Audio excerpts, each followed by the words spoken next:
Derek Overstreet, founder of the New Millennium Group. We're a financial planning firm. We have advisors standing by right now to take your call. 888-999-6370. The reason you're going to want to call is we're going to help you retire 3 to 5 years before you thought possible. The way we do this is by putting together a step-by-step plan. So if you're one of those people listening and you'd like a plan in writing, give us a call at 888-999-6370. That's 888-999-6370, or go to utahsfinancialplanner.com. Only one type of burger. For every pallet. Fries are extra. Large in size. We've got the shakes. Going over the brim. Hey, this is Chris from JCW's. Put a positive, delicious spin on your day at any one of our 5 locations. In Lehigh, American Fork, Provo, South Jordan, or Harriman. JCW's, quality and a lot of it. Strap yourselves in, folks. From 2 guys who have covered the teams you're passionate about for years. We are professionals. This is Jake Scott and Ben Anderson on 97.5 The KSL Sports Zone. Jake and Ben, 97.5 The KSL Sports Zone. Is this his first? Third. Oh, third. Oh, well, there you go. Congratulations to Cole, who will not be on the show today. Jake and Ben, happy Tuesday to everybody out there, however you may be listening, streaming, over the air, the YouTube, KSLSports.com, our friends in the future, podcasting the show, which we encourage you to do. Maybe you're just like in the hallway. I like broadcast out there. In all honesty, I like to think that most people are kind of a hybrid. I am in this way too. Like, you catch a segment of Jake and Ben when you're bouncing around town, and you're like, I wonder what those bozos got up to in hour number 2. Then you go to the podcast. Then you're a friend from the future. So then you're both. Or maybe you're at your desk and you've got the YouTube up. And then you podcast it later. And then you need to re-listen to the show, obviously. Or you throw the AirPod in and you never leave us. Okay. You're just with us 24/7. I like that all. I like all of it. However you're doing it. We appreciate it. Speaking of babies, Christian's still here. His has not been born yet. Slacker. The baby already. Taking his time. Did you feed her spicy food yesterday? No? Decided not to? Her heartburn has been really bad. So oh, yeah. That means the baby has hair. Yeah, that's She's the praying. wives' tale. That's, the wife's tale is the baby has. Your wife has thick hair, right? Long hair, yeah. You have pretty good hair. So, we'll see. Hope so. Fingers crossed. Both my kids had hair when they were born. Sadie had a lot of hair, and neither one of them lost it. Because I didn't know that's a thing, too, that some kids are born with hair and then thin out. Then the hair leaves them, and then it comes back. I, too, had hairy children.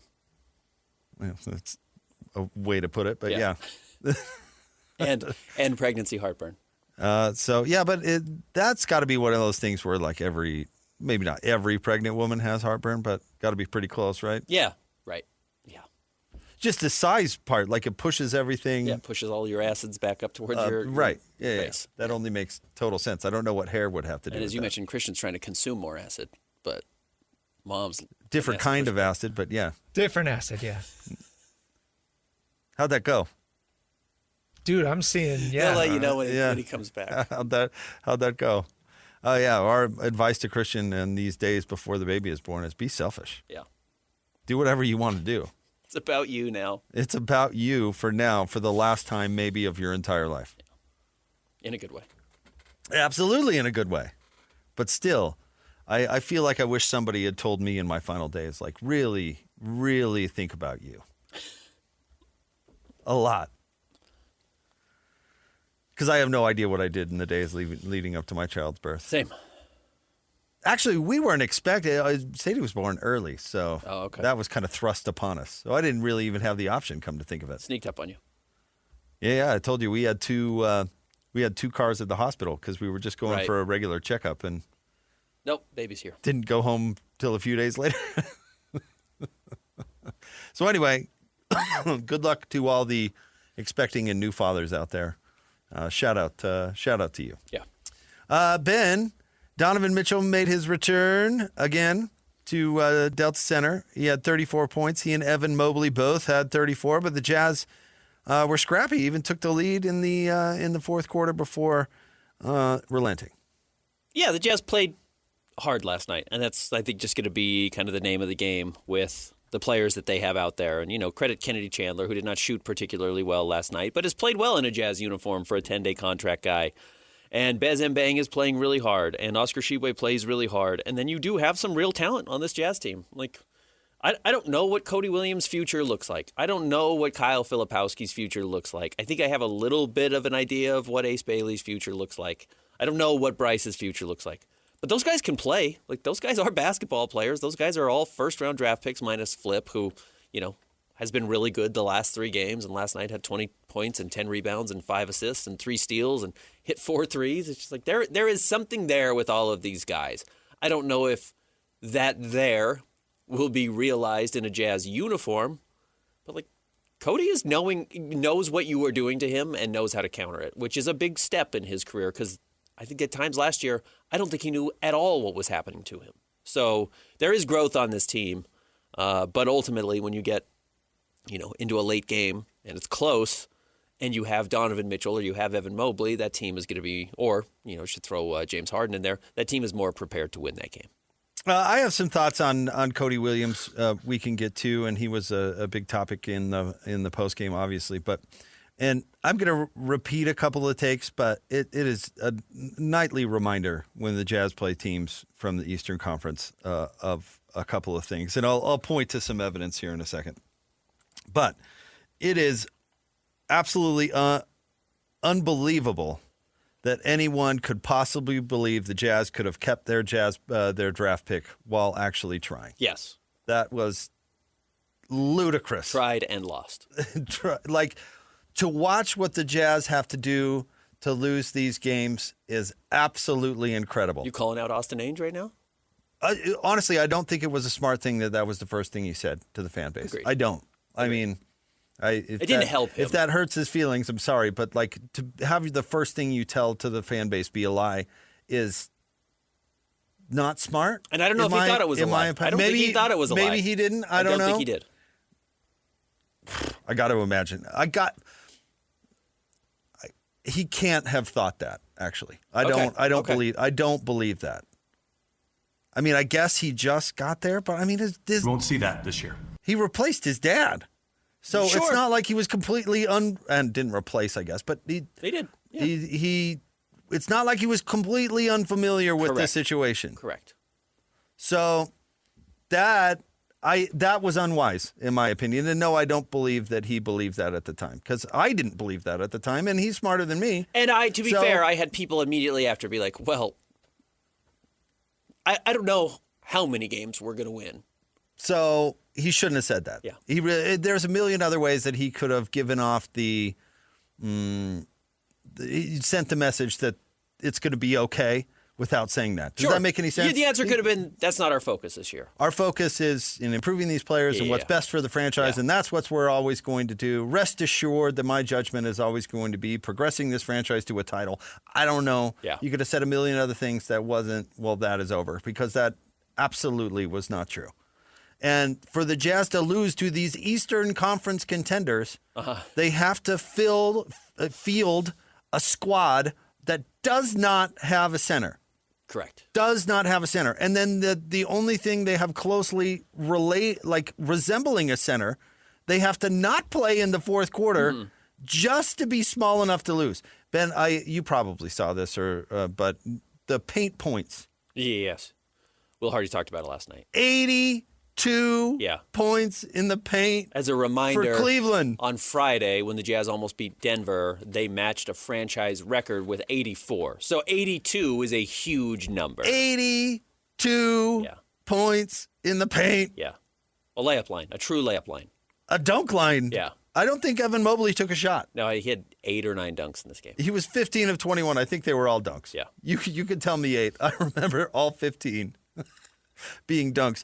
Donovan Mitchell, I was telling PK this. My number one complaint with Donovan Mitchell, not number one, but my major complaint with Donovan Mitchell when he was here was he was terrible in the fourth quarter because he wouldn't pass.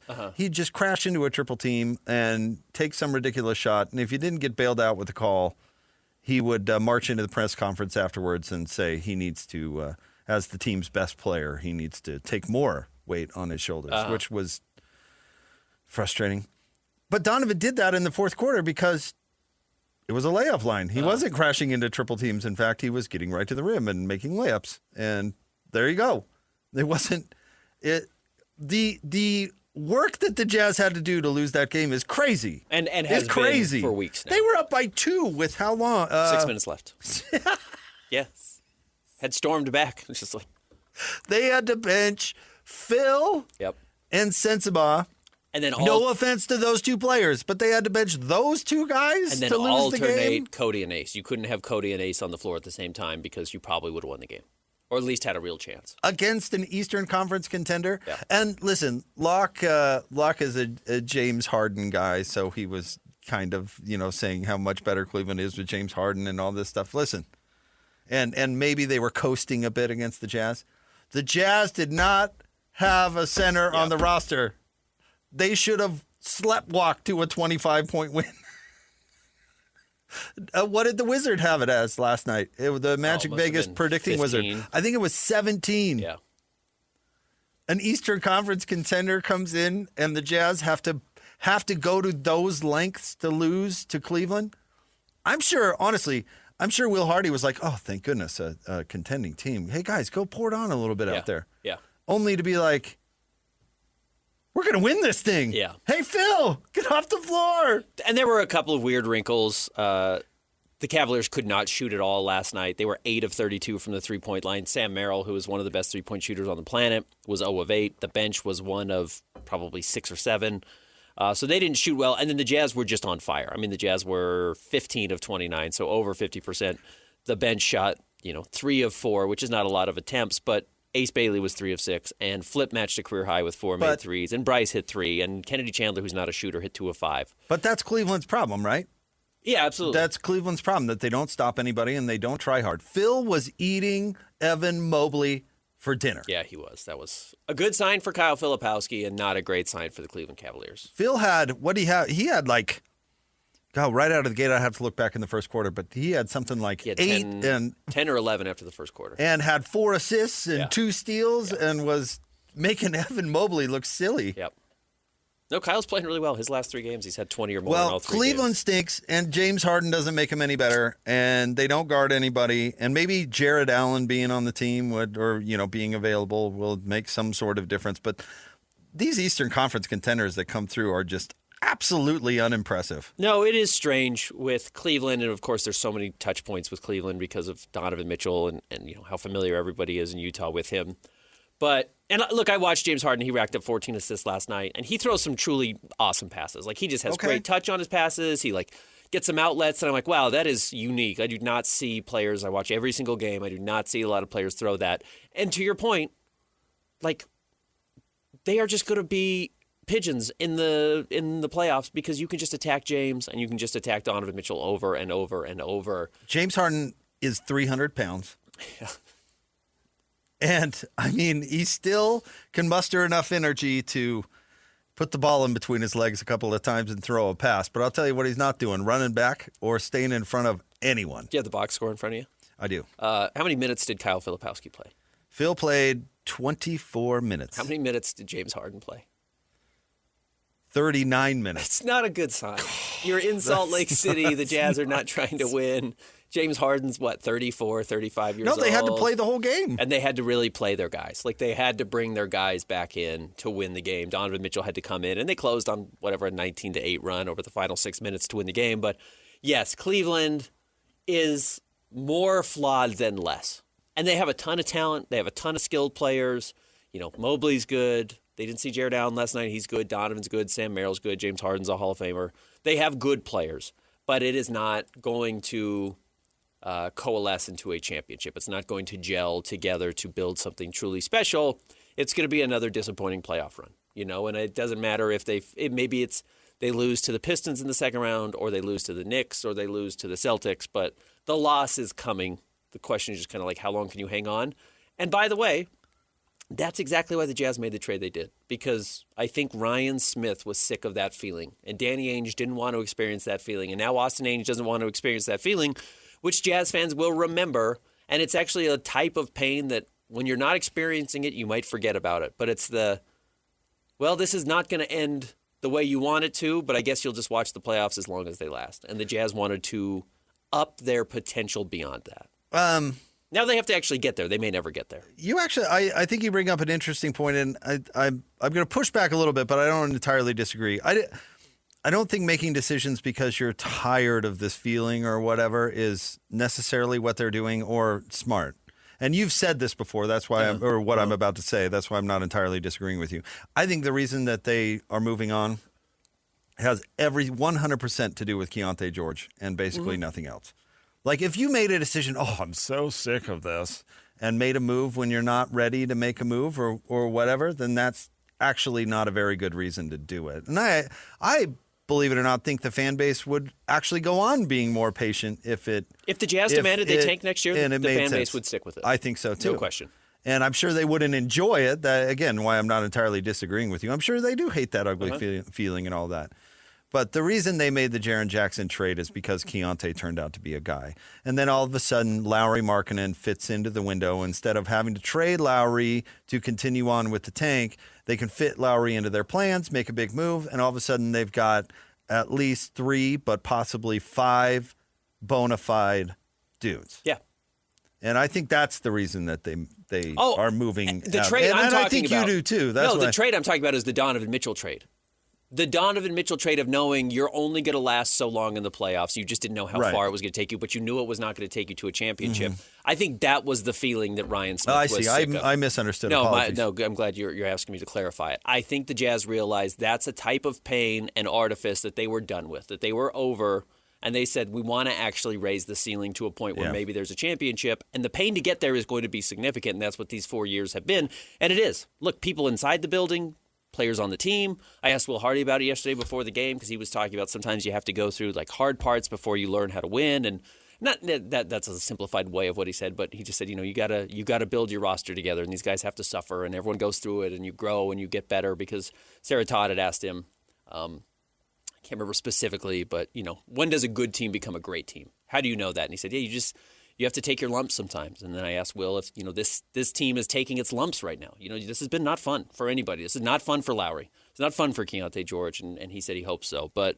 yeah, that's what I'm implying is that I think the Jazz saw the ceiling that I think Cleveland has right now, and whether it's just closely linked to Donovan or it's you can't pull it away from Donovan Mitchell. If he's your best player, this is going to be your ceiling. I think the Jazz pulled the plug on that early, saying we don't want to deal with that. Because that's what they had with Darren Williams, even though maybe that wasn't quite that point. But they recognized there was a ceiling they wouldn't be able to overcome. And Cleveland has it. There's no doubt Cleveland has it. Well, and if you're going to make the type of money Donovan makes, you better be able to get your team there. And I don't think he can. Yeah, maybe. And he's a great player, and I just don't think they can. The Jazz weren't built right around him, though, to defend him. The Mike Conley trade did not do what they wanted it to do. No, I think there's a great what-if in Jazz history. What if they took what they got from the Rudy Gobert trade and retooled around Donovan? It might not have been enough, but it might have. Yeah, that would have been. I don't know. I was always in the camp of you either do it or don't, and they went into the rebuild, which I think will eventually pay off, and maybe that is one of those big what ifs. But I don't know. Philosophically, that Jazz team I think was broken somewhat.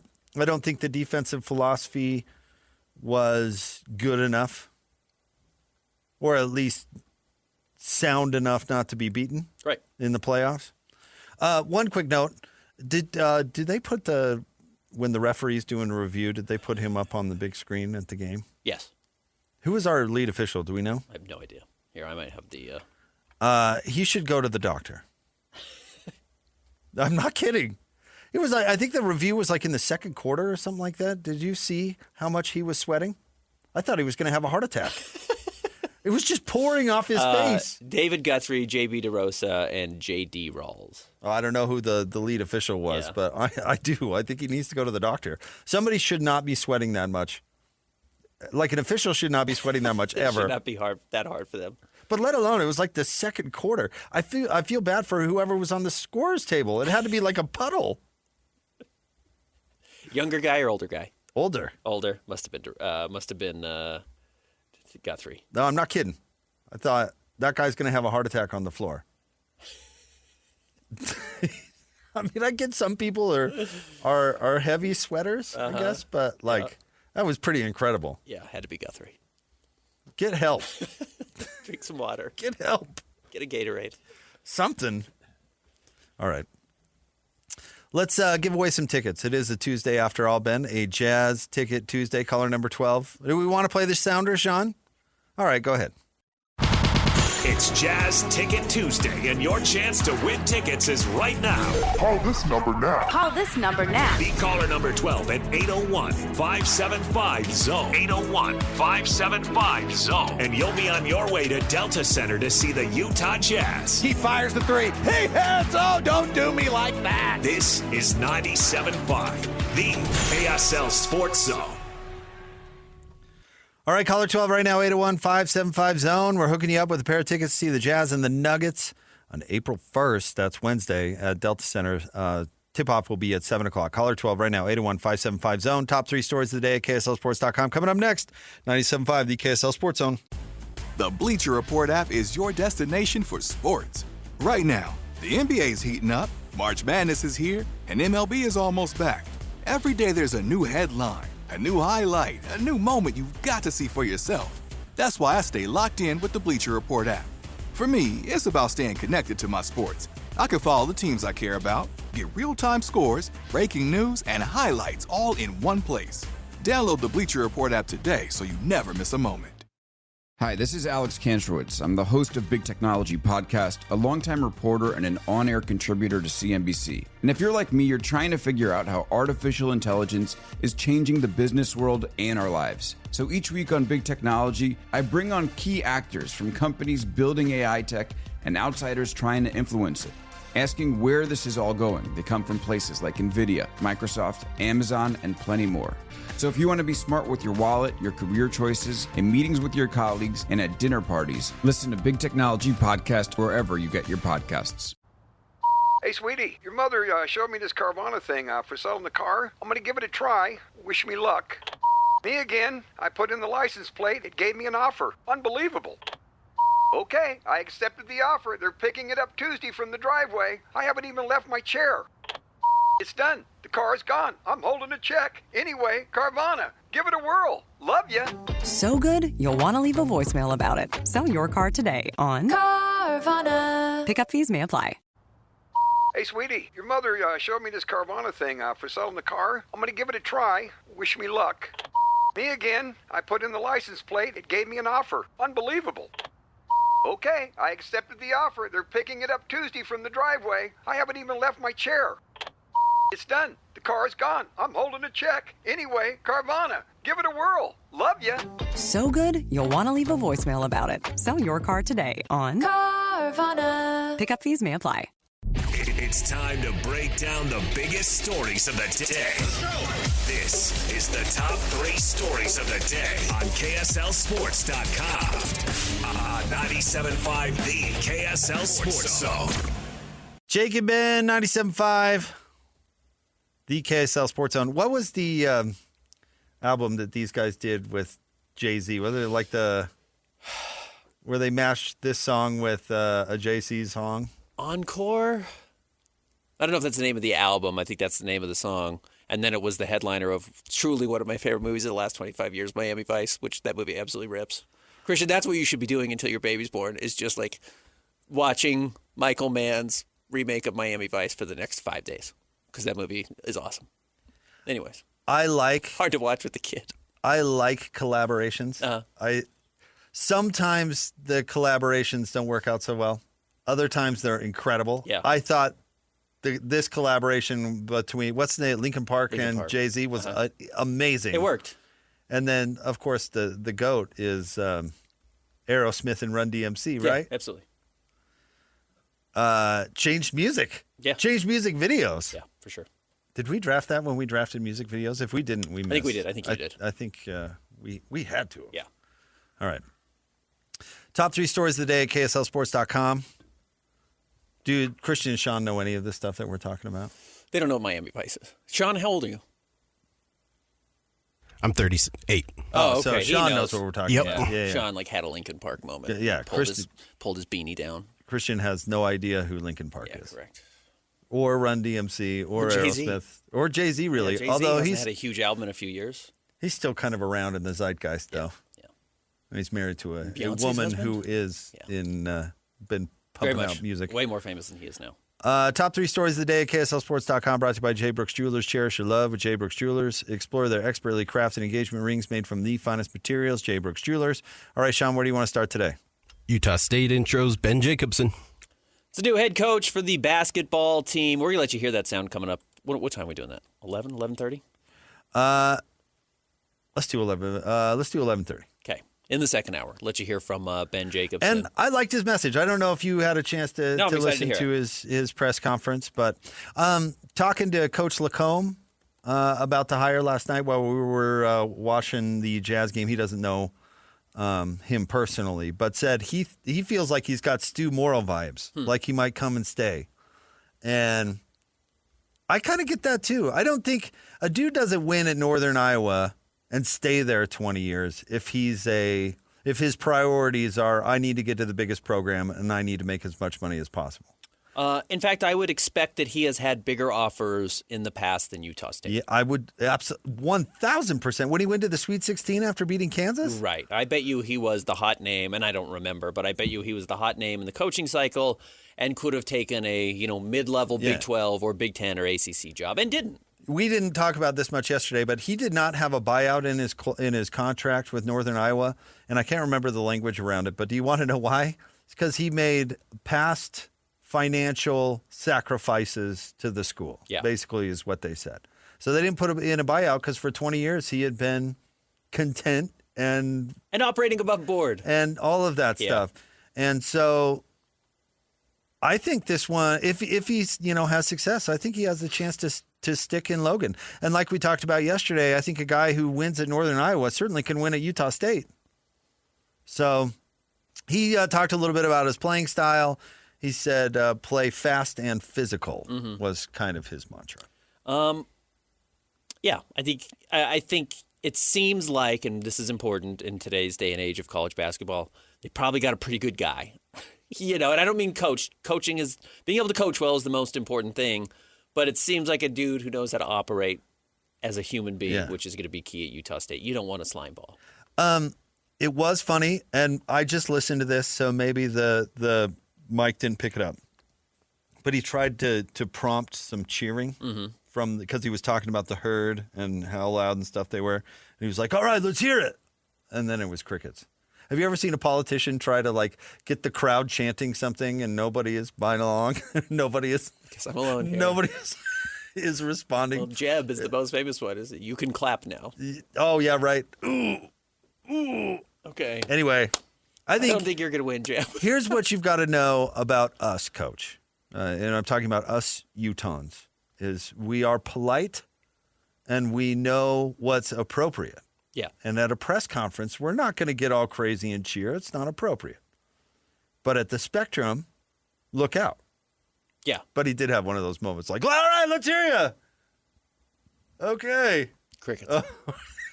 Okay. And then the important part will be retention of the key players, several of which have already entered the transfer portal. Though it looks like some of the players who entered the transfer portal were actually at the introductory press Mason conference. was there and Templin was there, which are the two that kind of everybody is really caring about. Yeah. No offense to the others. So. Yeah.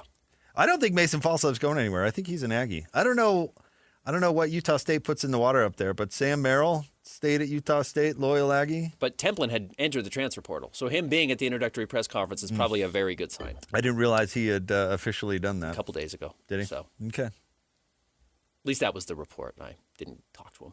Okay. We have it at KSL Sports. So if he's there, that's a good sign. Okay. What's next? Oh, I see what you did there. Yeah. Jazz battle hard against Donovan and the Cavs. The Jazz fell last night. All is going according to plan. Can I tell you what I think is a good thing about Cody Williams?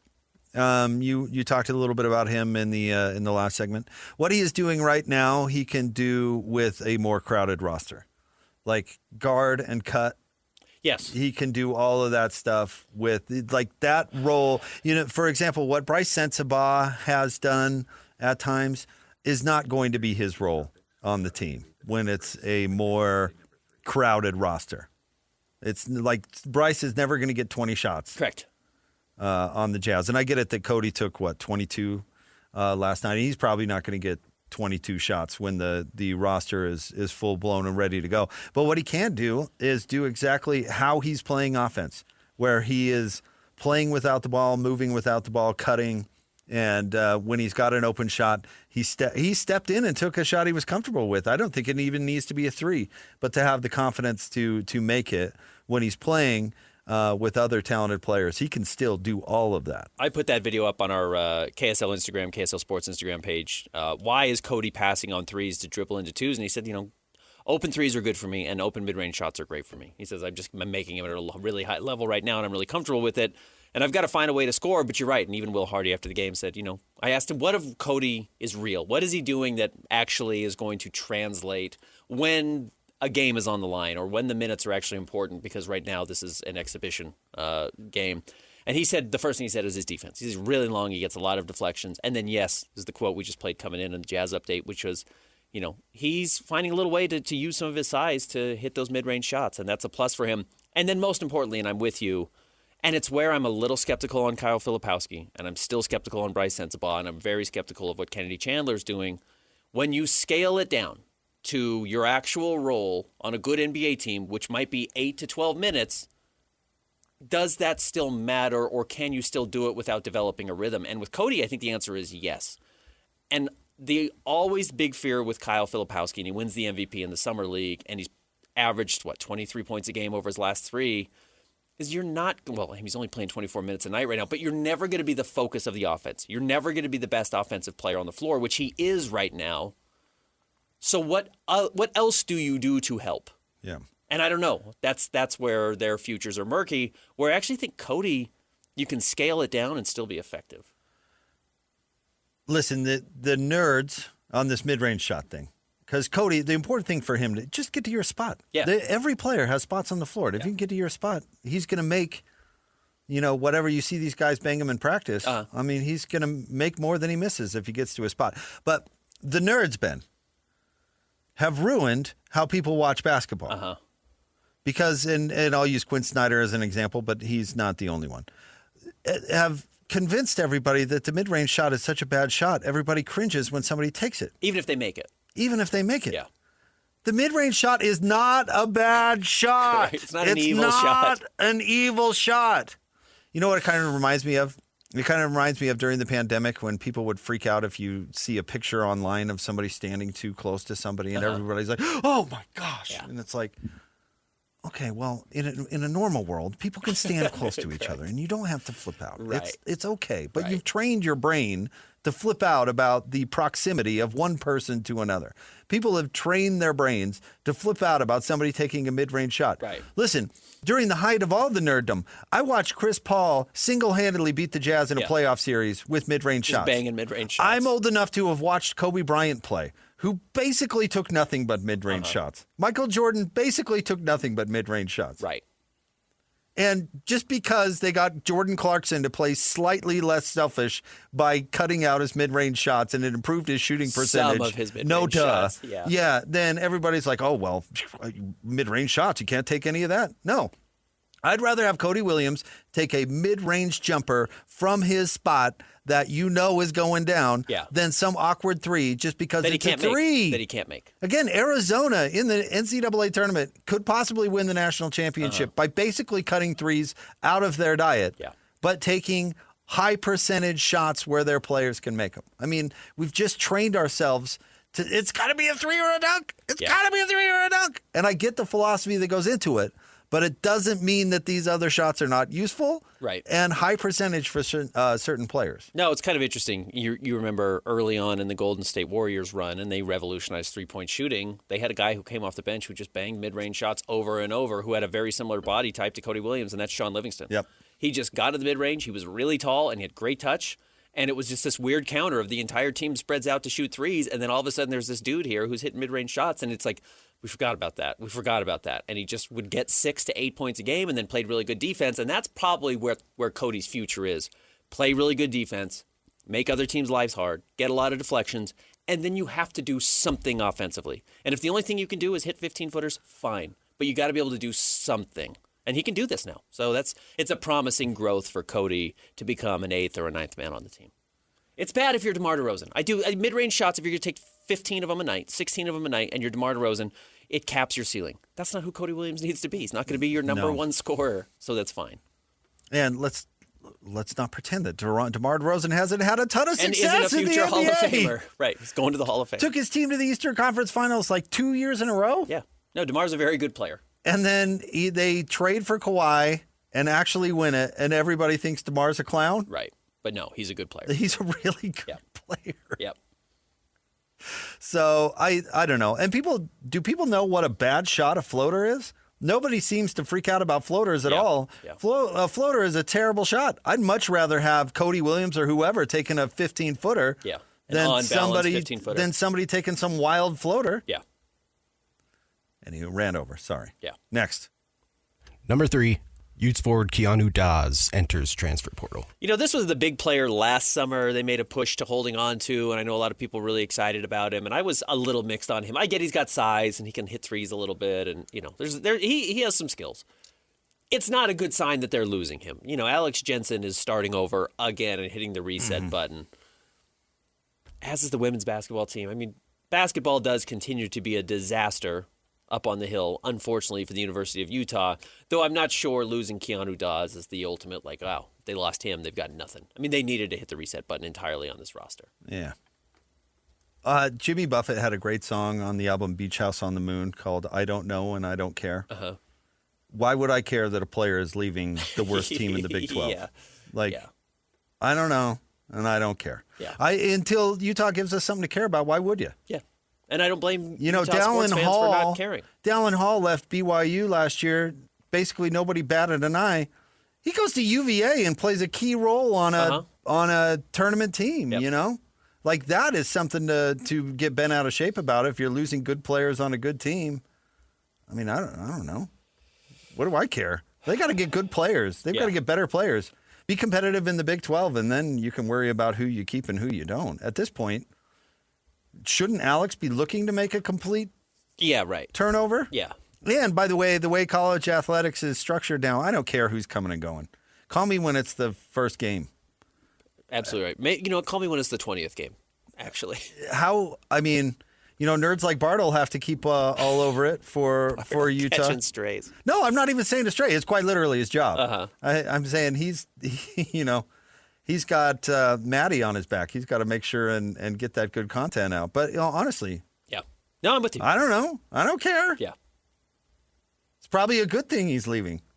You got to start over somewhere. And I've said it a long time since we've been doing the show. I don't know how you build a college basketball team now unless you just have millions of dollars. And that's not the only way to do it because Utah State continues to find ways to win. There are schools around the country who have fewer resources than Utah that are winning.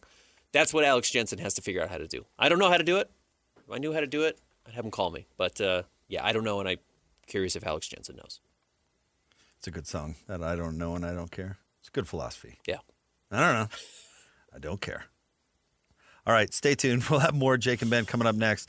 Doug Gottlieb, of all people, weighed into the A.J. DiBonsa conversation. So we'll play some comments from the University of Wisconsin Green Bay head coach. / podcaster.